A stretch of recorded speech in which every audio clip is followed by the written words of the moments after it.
Deixa eu ver se eu gravo. Aqui, esse cenário. Não gasta nenhuma ideia, mas não. Olha,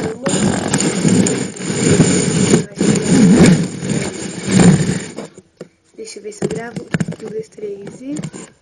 Há muito tempo existia uma menininha e gostava muito de brincar. Ai, eu vou brincar um pouquinho.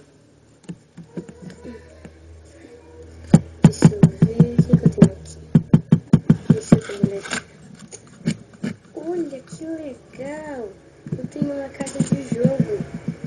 Isso é incrível. Ai, vou jogar. Mas para brincar ela tinha que ter amigos. E não tinha. Até que um dia uma sombra disse: vou te ajudar a ter todos os amigos que quiser.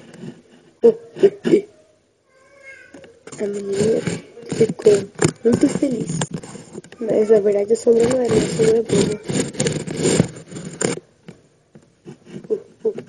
boa.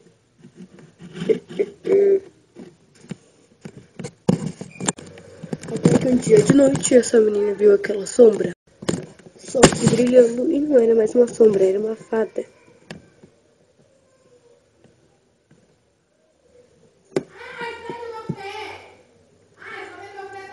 Que coisa é essa?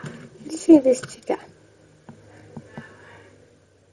Meu Deus, é uma fada. O que eu faço? O que eu faço?